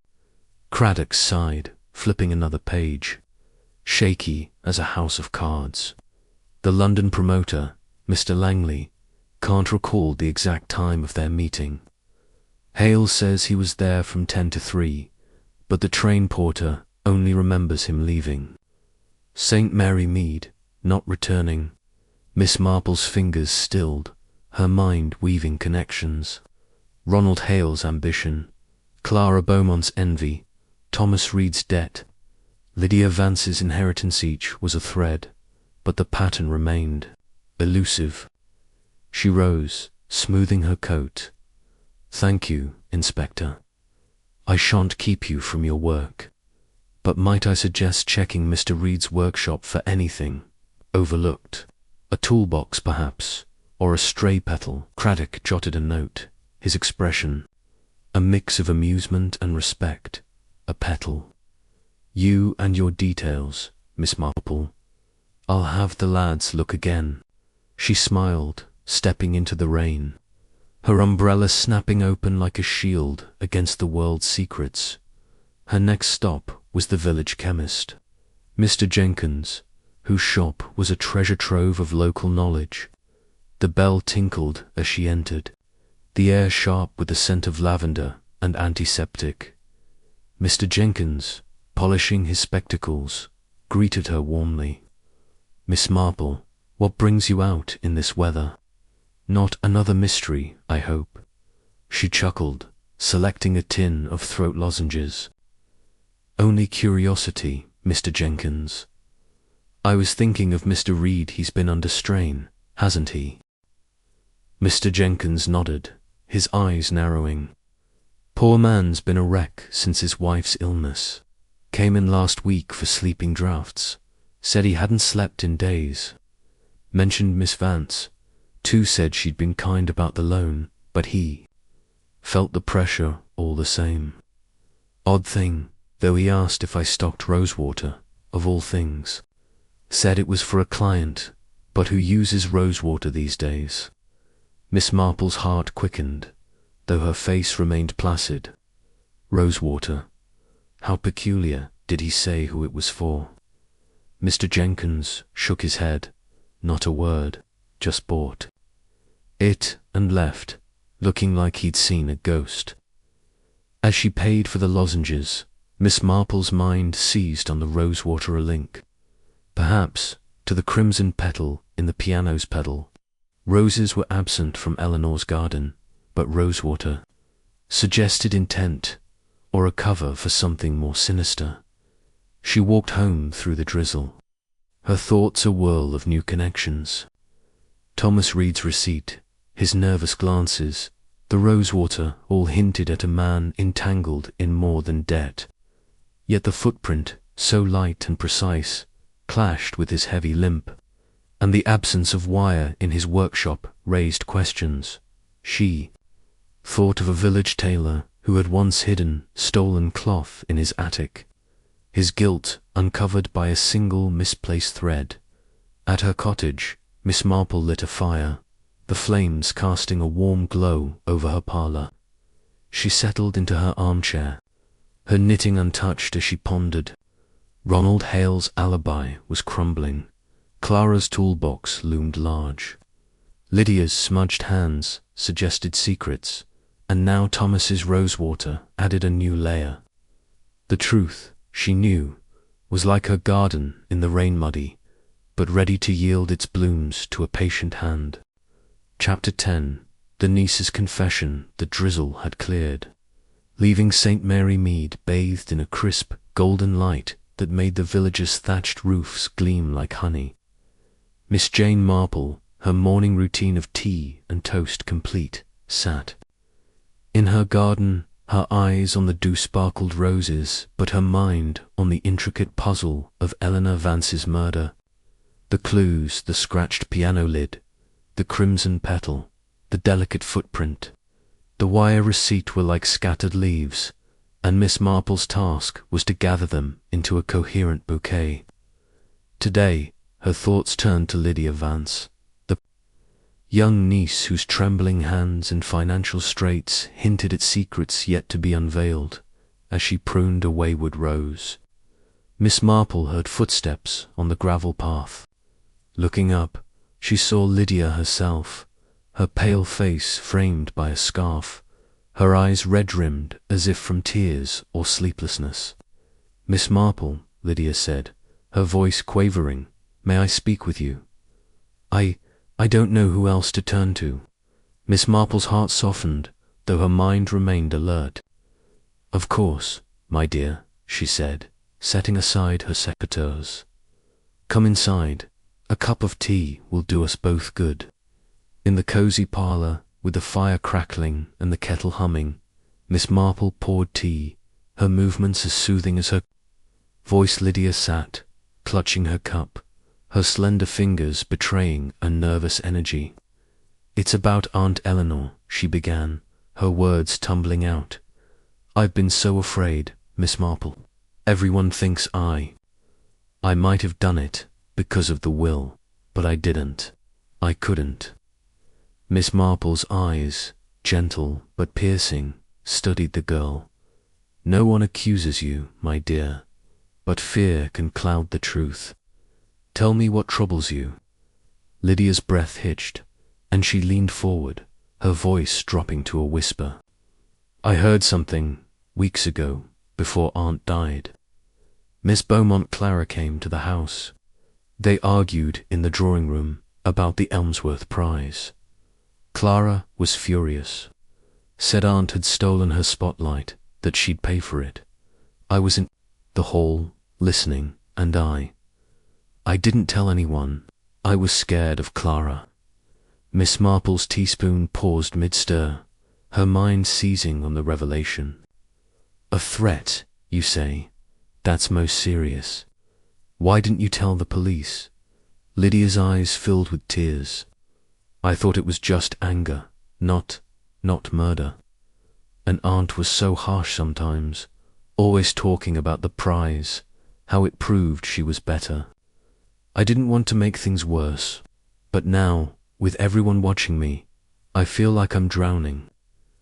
Miss Marple patted her hand, her touch warm but her thoughts racing. Lydia's story corroborated Clara's motive, yet her hesitation to speak suggested more than fear. She recalled a village girl years ago who had withheld a secret about a theft, fearing it would implicate her own petty misdeeds. "You were in the house that morning, weren't you?" Miss Marple said softly.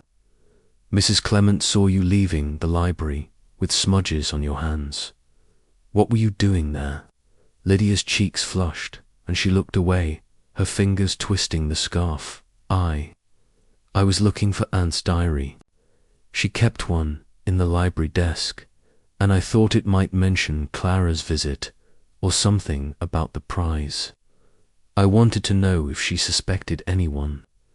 My hands got dirty from the desk. It's old, full of dust and ink. But I didn't find the diary. Someone must have taken it." Miss Marple's heart quickened, though her face remained serene. A missing diary was a new thread, one that could unravel motives or conceal them. "And did you see anyone else that morning? Near the drawing room, perhaps?" Lydia shook her head, her voice barely audible. "No, just the servants, and they were in the kitchen. I heard Aunt practicing Chopin, but I stayed away. I I couldn't face her that day. Miss Marple sipped her tea, her mind weaving Lydia's confession into the tapestry. The girl's fear of Clara, her search for the diary. The smudges, possibly grease, not ink, suggested she was closer to the crime than she admitted. Yet her fragility, her tears, spoke of a conscience burdened, not necessarily by murder, but by guilt or knowledge withheld. Miss Marple thought of her nephew Raymond's young friend, who had once confessed to a minor lie, only to reveal a larger truth under gentle questioning. "Thank you, Lydia," she said, her tone kind but firm. "You've done right to tell me. But you must tell Inspector Craddock took the truth, even if it frightens you, is the only way to clear the air." Lydia nodded, wiping her eyes. "I will, Miss Marple, I promise. I just want this to be over." As she left, her steps faltering. On the path, Miss Marple watched her go, her mind alert to the girl's vulnerability and its potential to mask cunning. Determined to follow the diary's trail, Miss Marple walked to the village post office, where Miss Pollitt, the postmistress, was sorting letters with her usual efficiency. "Miss Marple, out in this chill," Miss Pollitt said, adjusting her spectacles. "You're not still poking into Miss Vance's business, are you?" Miss Marple smiled, selecting a packet of envelopes. "Only keeping my ears open, Miss Pollitt. Did Miss Vance ever receive unusual mail? Perhaps a diary sent for safekeeping?" Miss Pollitt's brow furrowed. "A diary, not that I recall, but she did get a parcel from London a month ago, heavy for its size. Said it was sheet music, but it looked more like a book to me. She was particular about it, took it straight home." Miss Marple's heart quickened, though her expression remained placid. How interesting! And no one asked for her mail after her death. Miss Lydia, perhaps. "No one," Miss Pollitt said firmly, "though I saw Mr. Hale sniffing around the day after, asking if Miss Vance had left anything for him. I told him no, and he looked proper put out." Miss Marple thanked her and left, her mind turning to the diary's possible content, secrets about Clara's threats, Ronald's contracts, or even Thomas Reed's debt. That afternoon, she called on Inspector Craddock, finding him at the police station, surrounded by reports. "Miss Marple," he said, his tone a mix of exasperation and warmth, "you're like a shadow I can't shake. What's it now?" She settled into a chair, her basket at her side. "Only a small matter, Inspector. Lydia Vance came to me, quite distressed. She overheard Clara Beaumont threaten her aunt over the Elmsworth prize weeks before the murder, and she mentioned a missing diary from the library. It might hold answers." Craddock's pen paused, his eyes sharpening. "A diary? First I've heard of it. Lydia didn't mention it in her statement. And a threat from Clara, that's new too. We've got her toolbox and her engineering past, but her alibi's still holding, just. What about Lydia herself? Those smudges, Mrs. Clement, could be grease, not ink." Miss Marple nodded, her voice soft. "Indeed. But a diary, Inspector, could name names. Have you searched the house thoroughly?" "We have," Craddock said, "but no diary turned up. We'll look again, and I'll have Lydia in to confirm. Her story," he hesitated, then added, "You think she's hiding something, don't you?" Miss Marple's smile was faint. "I think, Inspector, that fear can make one silent, or it can make one clever. Lydia is frightened, but whether of guilt or discovery, I cannot yet say." As she left the station, the village was settling into evening, the air cool and fragrant with wood smoke. Miss Marple walked home, her thoughts a whirl of new connections. Lydia's confession, the missing diary, The smudges all pointed to a girl caught in a web, but whether a spider or fly remained unclear. She thought of a village maid who had once hidden a stolen letter, her fear of exposure masking her innocence, by her fire. Miss Marple poured tea, the steam curling like her thoughts. Lydia's story strengthened Clara's motive, but the diary's absence and the smudges hinted at deeper involvement. The truth, she knew, was like her rose garden after rain tangled, but ready to bloom under careful tending. Chapter 11. The final note. The evening sky over St. Mary Mead was a canvas of deepening indigo, streaked with the last embers of sunset, as Miss Jane Marple prepared for a gathering that would, she hoped, bring clarity to the dark puzzle of Eleanor Vance's murder. The clues, the scratched piano lid, the crimson petal, the delicate footprint, the wire receipt. The missing diary had woven a complex tapestry, and Miss Marple, with her quiet wisdom, sensed the threads were ready to align. At her suggestion, Inspector Craddock agreed to assemble the suspects in Eleanor's drawing room, where the fatal piano stood, its silent keys a mute witness to the crime. Miss Marple arrived at the grand house as dusk settled, her tweed coat and sensible hat as unassuming as her demeanour. The constable at the door nodded her through, and she stepped into the drawing room, where the air still held the faint, acrid temps of burnt wiring. The piano loomed, its ebony surface catching the chandelier's light, while the chalk outline of Eleanor's fall had been erased, leaving only memory. Inspector Craddock stood by the fireplace, his notebook tucked away, his expression one of cautious anticipation. The suspects arrived one by one, each betraying their unease in subtle ways. Ronald Hale, sleek in a tailored suit, flashed a smile. That didn't reach his eyes, his fingers drumming on the arm of a chair. Clara Beaumont, her dark hair pulled tight, stood rigid, her gaze flickering to the piano as if it might accuse her. Thomas Reed, his limp more pronounced in the tense atmosphere, clutched his cap, his face etched with worry. Lydia Vance, pale and fragile, hovered near the door, her hands twisting a handkerchief, her eyes darting to Miss Marple with a mix of hope and dread. "Thank you all for coming," Craddock began, his voice steady.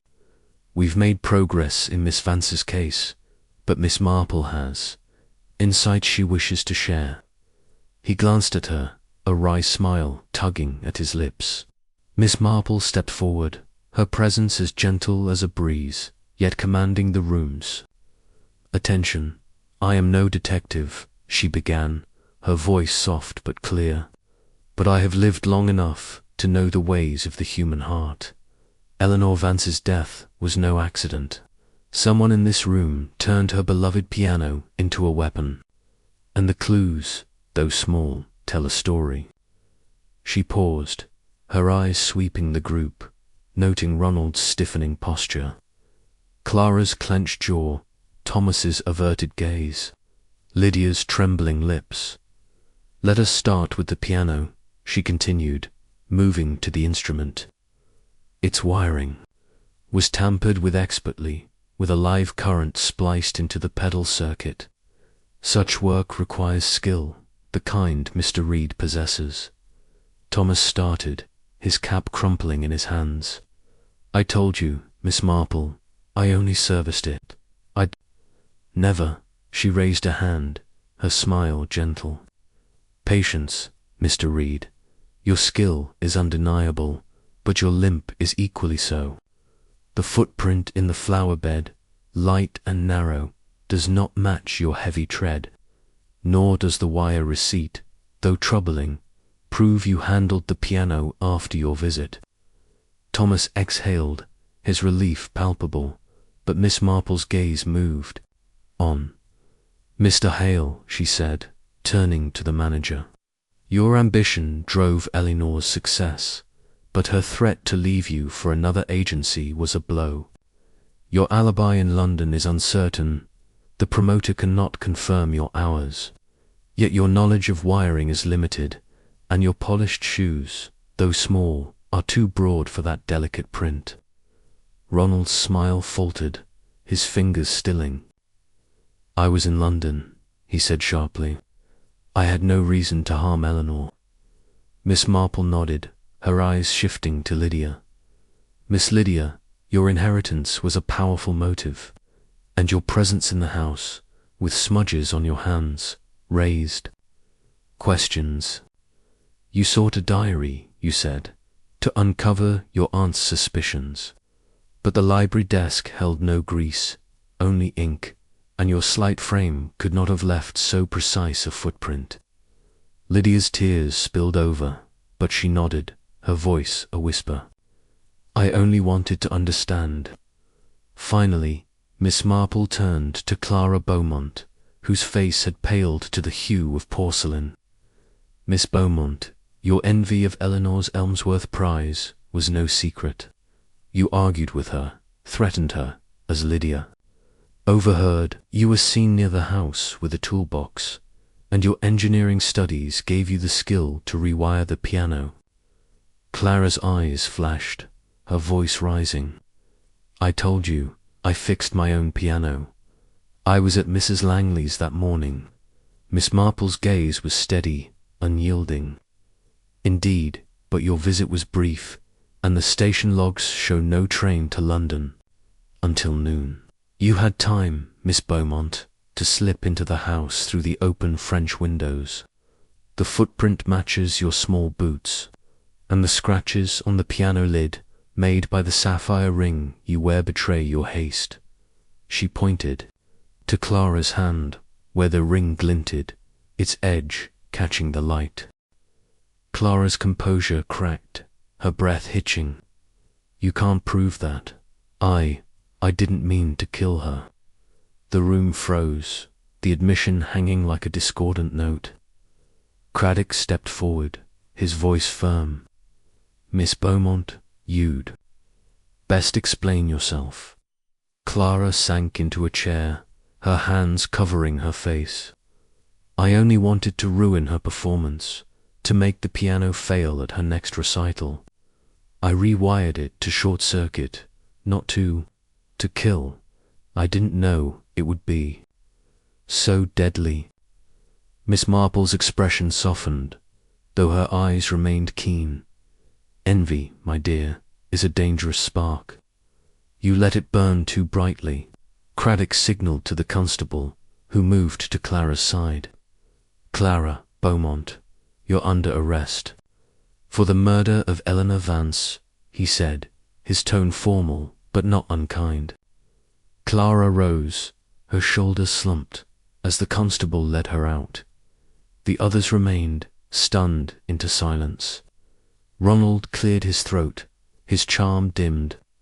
I suppose I should thank you, Miss Marple. Thomas nodded, his cap still crushed. In his hands, Lydia, sobbing softly, whispered, I'm so sorry, Aunt Eleanor. Miss Marple said nothing, her gaze lingering on the piano, its keys now a silent elegy, as the group dispersed. Craddock approached her, his notebook open. You did it again, Miss Marple. That ring, the footprint, how did you know? She smiled, adjusting her hat. I only noticed what was there, Inspector. A ring scratches when one is careless, and envy leaves its own mark. He shook his head, a grin breaking through. You're a marvel, care to join the force? She chuckled, stepping into the night. Oh, I'll leave that to you, Inspector. My knitting keeps me busy enough. The village was quiet, the stars emerging above, and Miss Marple walked home, her mind at ease, the puzzle complete. Chapter 12. The curtain falls, the morning after Clara Beaumont's confession. St. Mary Mead awoke to a quiet that felt almost reverent, as if the village itself exhaled in relief. The rain had ceased, leaving the air fresh and the cobblestones gleaming under a tentative sun. Miss Jane Marple sat by her parlour fire, her knitting needles clicking softly, the pale blue shawl in her lap nearing completion. The resolution of Eleanor Vance's murder had settled the villagers' nerves. But Miss Marple, with her keen understanding of human nature, knew that such tragedies left echoes, like ripples in a pond. Long after the stone had sunk, she sipped her tea, her eyes drifting to the window where the high street bustled with its usual rhythmices, Price sweeping her doorstep, the milkman's cart rattling by. Yet the grand house of Eleanor Vance stood silent, its shutters now open but its heart stilled. Miss Marple's mind retraced the case, not out of doubt, but from a habit of ensuring every stitch in her mental tapestry was secure. Clara's arrest had been the talk of the village, her confession at once shocking and inevitable. The sapphire ring, the delicate footprint, the toolbox, her engineering pastel had converged like notes in a final chord, revealing her as the orchestrator of Eleanor's death. Miss Marple recalled Clara's broken admission, her intent to sabotage rather than kill, and felt a pang of pity. Envy, she knew, was a cruel master, driving even the gifted to ruin. She thought of a village girl from her youth who had spread malicious gossip out of jealousy, only to regret it when the truth emerged. Clara's regret, though, had come too late. A knock at the door interrupted her musings. It was Inspector Craddock, his hat in hand, his expression a mix of gratitude and bemusement. "Miss Marple," he said, stepping inside, "I thought I'd find you here, knitting as if you hadn't just solved a murder." She smiled, offering him a chair and a cup of tea. "I only pointed out what was there, Inspector. The truth has a way of showing itself, if one looks closely." Craddock settled into the chair, his notebook absent for once. "You made it look easy. That ring on the piano lid, how did you spot it?" Miss Marple's needles paused, her eyes twinkling. "A woman's eye, Inspector. I've seen many a scratch from a careless ring, on furniture or in life." Clara's was distinctive, and her haste betrayed her. Craddock shook his head, sipping his tea, and the petal. "We traced it to a rose-water vial in her room at the Blue Boar. She used it to mask the smell of solder, of all things." Miss Marple nodded, her mind recalling the crimson petal caught in the piano's pedal. A small mistake, but telling. Like a dropped stitch, it unravels the whole. Craddock leaned forward, his curiosity unabated. "And the others, Reed's receipt, Hale's alibi, Lydia's, Smudge's, they all seemed guilty." Miss Marple's smile was gentle. "They were threads, Inspector, but not the pattern. Mr. Reed's debt made him nervous, not murderous.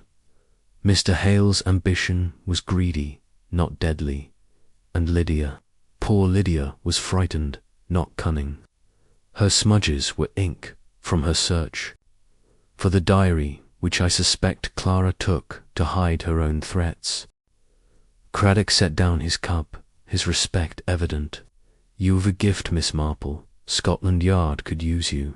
She chuckled, her needles resuming their rhythm. "Oh, I'm content here, with my garden and my knitting.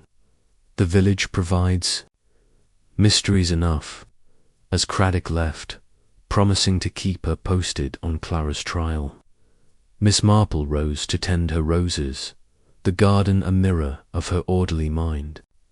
The village would talk of Eleanor's tragedy for years, she knew, weaving it into the fabric of St. Mary Mead's history. Ronald Hale would return to London, his reputation tarnished but intact. Thomas Reed would rebuild his trade, his debt, forgiven by Lydia's inheritance, and Lydia herself, now heiress to Eleanor's fortune, would carry the weight of her aunt's memory. Tempered by Miss Marple's quiet counsel to forgive herself, she snipped a faded bloom, her thoughts drifting to the human frailties she had witnessed in V. Ambition, desperation. They were as old as the village itself, yet each case was new, a puzzle to be solved with patience and perception. Miss Marple returned to her parlour, the fire warm, the shawl nearly done. She picked up her needles, her hands steady, and smiled.